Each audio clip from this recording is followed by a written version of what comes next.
Details చూస్తే అన్నమయ్య జిల్లాలో దారుణం జరిగింది. వరుసగా అన్నయ్యన వ్యక్తిని ప్రేమించిన ఓ మైనర్ బాలిక చివరకు చెట్టుకు ఉరివేసుకుని ఆత్మహత్యకు పాల్పడడం సంచలనం రేపుతోంది.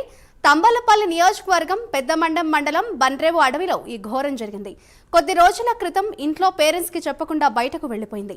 తల్లిదండ్రుల ఫిర్యాదుతో మిస్సింగ్ కేసు నమోదు చేసిన పోలీసులు చివరకు బాలిక ఆచూకీని కనిపెట్టి ఆమెను పేరెంట్స్ కి అప్పగించారు. అయితే మరోసారి బాలిక ఎవరికీ చెప్పకుండా రాత్రిపూట ఇంటి నుంచి వెళ్లిపోయి గ్రామ శివార్లో ఉన్న ఓ చెట్టుకు ఉరివేసుకుని ఆత్మహత్యకు పాల్పడింది.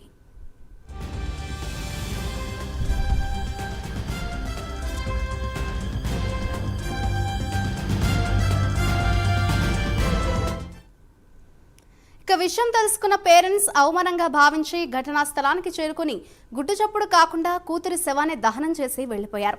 అయితే మైనర్ బాలిక మృతిపై పలు అనుమానాలు వ్యక్తం చేస్తున్నారు గ్రామస్తులు. బాలిక నిజంగానే ఆత్మహత్య చేసుకుందా లేక ఎవరైనా చంపి ఆత్మహత్యగా చిత్రీకరిస్తున్నారా అన్న అనుమానాలు కలుగుతున్నాయి. ఇదే అంశంపై మరింత సమాచారాన్ని మా ప్రతినిధి హరిబాబు అందిస్తారు. హరిబాబు, చెప్పండి, అసలు బాలిక ఆత్మహత్య చేసుకుందా లేకపోతే ఎవరైనా చంపి ఆత్మహత్యగా చిత్రీకరిస్తున్నారా? దీనికి సంబంధించి పోలీసులు ఏమంటున్నారు? అంటే ఇప్పటి వరకు పోలీసులకి ఘటనా స్థలానికి చేరుకున్న పోలీసులు ఈ ఆత్మహత్య లేదా హత్య అన్న స్వరంలో ఒక అనుమానాలు అయితే వ్యక్తం చేస్తున్న పరిస్థితి తెలుస్తుంది.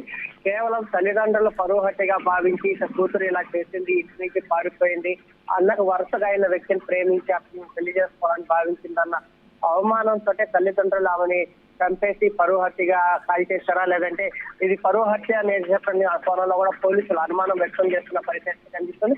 కాకపోతే తంబలపల్లికి చెందిన వ్యక్తి మైనర్ బాలిక పెద్దమండ్యానికి వెళ్లి అక్కడ మండల పరిధిలో ఆత్మహత్యకు పాల్పడడం అనేది కొన్ని అనుమానాలకు తావిస్తున్న పరిస్థితుల్లో పోలీసులు కేసు దర్యాప్తు ప్రారంభిస్తే కానీ ఈ అంశంలో పూర్తిస్థాయి స్పష్టత రాదని చెప్పిన గ్రామస్తులు కూడా అనుమానం వ్యక్తం చేస్తున్నారు.